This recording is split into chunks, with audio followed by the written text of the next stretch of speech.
This episode, we cover co-signing, part-time jobs, and improving your finances. This is the Living Young and Free Show, giving the 25 and under crowd tips, tricks, and hacks to get the most out of your money. Hi, I'm Cheryl, and welcome to episode 55. First up, we have Michelle, who's going to explain what you need to consider before co-signing on a loan. Hey, sister.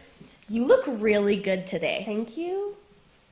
Okay, what do you want? What makes you think I want something? Okay. Well, you know I've been needing a new car, right? Well, I tried to get a loan and I need a cosigner. So I was wondering, since you're so great with money, that you'd be able to help me out. You want me to cosign your car loan? Yeah, but really, it's like just a formality, like something that has to be done. It's not a big deal at all, I promise. Really? You don't think it's a big deal?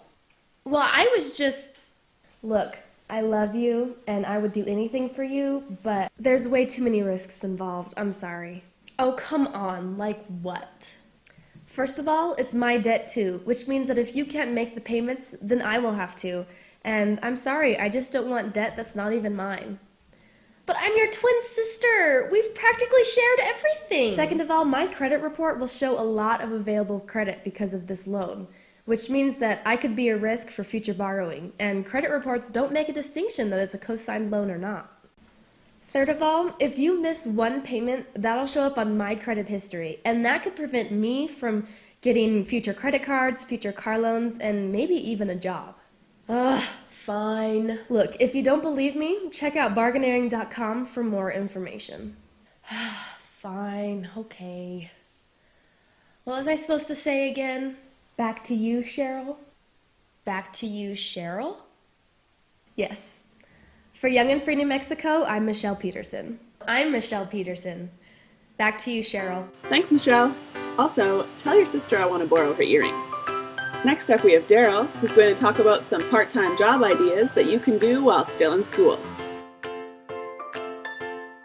In today's economy, it's insanely expensive to be a college student.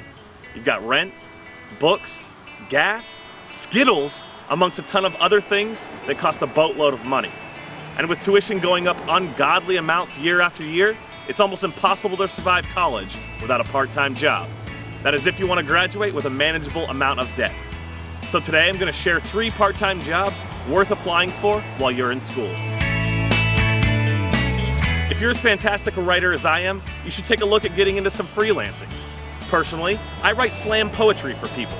I'm somewhat of a rising star. I will not eat them in a house. I will not eat them with a mouse. What? No, I wrote that. Freelancing takes a lot of work on your part, especially in the beginning. So it's definitely not for the lazy portion of our generation. It's a great way to get your foot in the door, working with editors and making contacts in the journalism field prior to graduation. Places such as Patch.com and Yahoo's Associated Content are almost always looking for freelancers. You can make anywhere from $14 to $75 an hour for your work.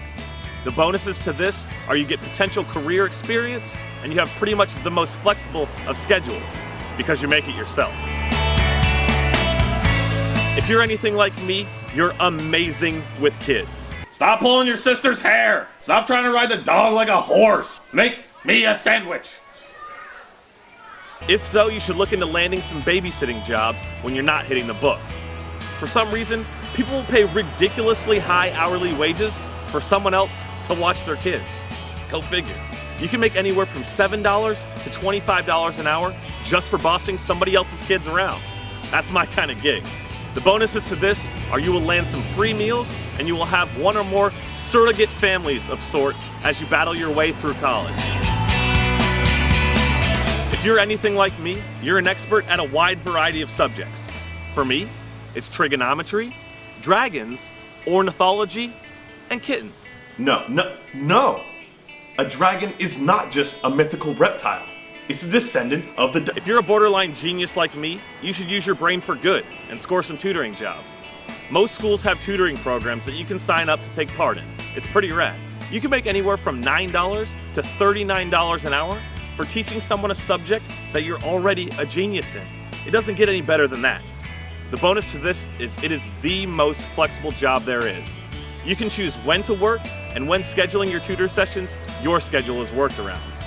So whether you're sitting on kids or teaching them about dragons, a part-time job is almost a must for college students these days. For a complete list of the best part-time jobs for students, as well as a wealth of other knowledge, check out kiplinger.com today. Back to you, Cheryl. Thanks, Darryl. Last up, we have Janelle, who's going to share how you can improve your finances 1 month at a time.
And that's our show. If you have any feedback or ideas for upcoming episodes, feel free to comment below or email me at liveyoungandfree@gmail.com. Or you can follow us on Twitter at @BeYoungAndFree. Join us next time for more great tips, tricks, and hacks on how to make the most of your money. Young and Free is a credit union movement that gives young people a voice, a head start, and useful information.